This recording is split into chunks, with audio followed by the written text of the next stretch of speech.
Thank you for joining us. And in the news today, a group of local Republicans are taking a stand that may surprise many. KPFT local news reporter David Rozycki joins us live in the studio with details. David. Marlo, Republicans Against Marijuana Prohibition, or RAMP, held their inaugural meeting this past Saturday. The group wants to persuade Republican leaders in Texas that the legalization of marijuana is a conservative position, not just a left-wing liberal idea.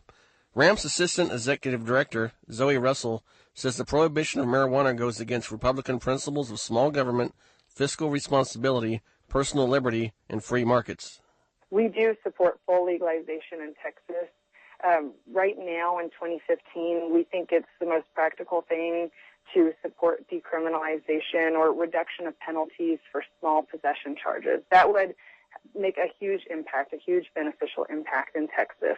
We also truly support medical marijuana, medical cannabis, I should say, and that can help a lot of families in Texas and a lot of individuals in Texas get access to care. We'd love to open up our medical community to research of cannabis.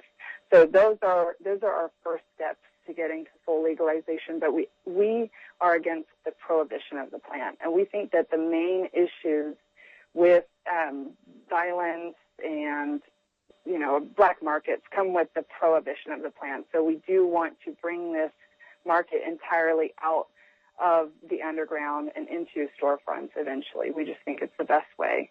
What people need to realize is it's already big business. The money is already being spent. It's just in the black market. So we want legitimate business owners to come into that sphere rather than, frankly, drug dealers that are selling to children. So I think that there's huge opportunity there. It is already a very large market. We just want it to be a legitimate market where people are forming contracts, going to arbitration court when their contracts are broken, having protection by police from being robbed, and they're not dealing on the streets in their territories. It's every good thing that a legitimate marketplace would bring to it. Former Texas District Judge John Delaney was among the guest speakers at the RAMP meeting, and he says too many parents of young children are being sent to prison due to current drug laws. We've got about 152,000 people confined in the Texas prison system right now, and we know statistically that about 54% of all incarcerated people are the parents of minor children.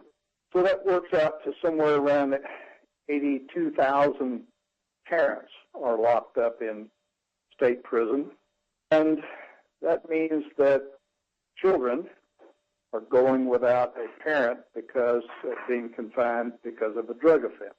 People who think like I do about the war on drugs think that with some changes to our approach, there'd be more parents at home at night with their kids, more parents paying rent, buying food, providing nurture and counseling to their kids. If they're divorced, paying child support, and it would be a better way to live our lives. Was an elected district court judge here in Bryan, Texas for close to 2 decades. Sent a lot of people to prison, signed a lot of search warrants in drug cases. Later had an awakening to come to the conclusion that the drug war as we wage it here in America is pretty much insane, and we need to make a different approach. That's not to say I don't follow the law when it's confronted. When I confront it here in my court, when I hold court, and I still hold court. I run a child protection court, but there's just a lot of things we could do better. Delaney went on to say that he believes people from all political backgrounds are beginning to realize that the war on drugs is a failure and that laws must change. Ann Lee, the executive director of RAMP, founded the group in October of 2012 after her son had an accident at work that left him with constant nerve pain, and marijuana proved the only effective means of pain management. For more information on RAMP, again, that's Republicans Against Marijuana Prohibition, visit their website at www.rampgop.org. Marlo, back to you. David, thank you for that report. Would you mind putting this website on our Facebook page? I definitely will. Thank you, sir, very much.